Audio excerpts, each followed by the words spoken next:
Hello and welcome to the Cordie YouTube channel.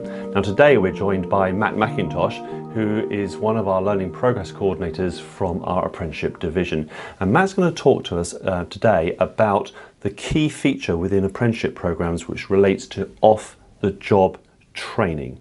So Matt, welcome to our channel. Could you just perhaps start off by explaining what counts as off-the-job training? Hi Ian. So off-the-job training, or OTJ for short, is training that basically teaches the learner new knowledge, skills and behaviours relevant to the apprenticeship standard, but also takes place within a learner's normal working week, so within the normal working hours.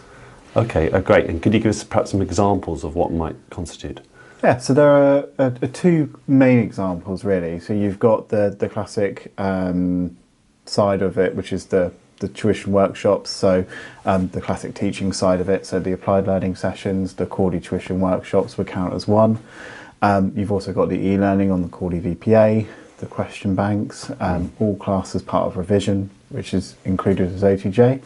And then the other side is the more practical element, so you've got the employer-led off-the-job training, so that can be opportunities to shadow colleagues on contract review meetings with suppliers, or even being able to go out and shadow colleagues on supplier visits. So there's more practical elements of off-the-job training as well that the learner can undertake.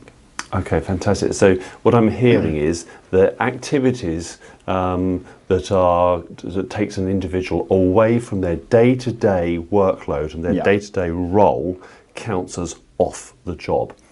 Okay, fantastic. Could you give us an insight then into what the minimum time requirement for an apprentice going through one of these programs is? Yeah, so the minimum time would be 20% of the learner's working week. It's capped at 30 hours for a full-time apprentice, so the minimum amount of OTJ hours that a learner would receive for a full-time employee would be a minimum of 6 hours a week. Fantastic, okay. And that's for all apprenticeships? That would be for all apprenticeships, yeah. Okay, wonderful. And then can you just then help us as to what activities don't count towards that? So some of the activities that don't class as off-the-job training would be so any preparations for the EPA, any work towards the Maths and English functional skills courses as well.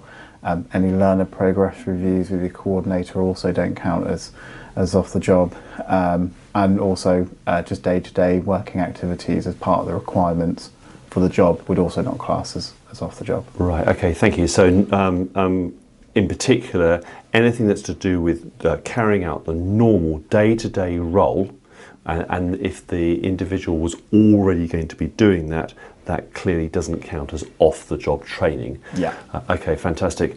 Now, for our apprentices within Cordie, how do they go about recording their off-the-job hours? So every learner that enrolls with us at Cordie on their apprenticeship will receive an OTJ tracker after their enrolment's been confirmed. This is an Excel document and will have a list of different columns for them to update and amend throughout their time on the programme. One column which has activity type will actually have drop downs of a list of different activities that they can choose, and we do ask for as much detail to be on there as well, just to ensure that we can see activities that they've been able to undertake. But also on the right hand top hand side of the document, there's also a formula in there. So the way that the tracker works is it will give you an expected hours count on a daily basis.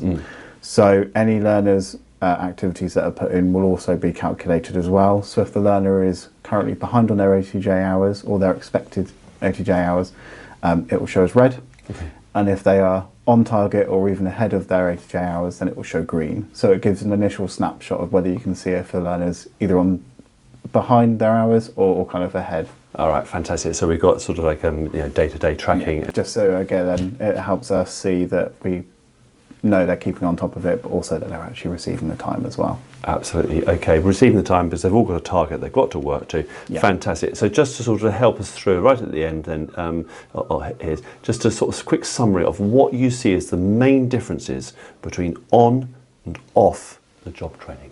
So off the job is activities that are targeted around gaining new knowledge, skills and behaviours towards the apprenticeship standard that are outside of a learner's day-to-day core activities and roles in their role. On the job is just their minimum requirement of their core activities and roles that they need to undertake to be able to perform in their role, and isn't learning any new knowledge, skills or behaviours specifically to the apprenticeship standard as well.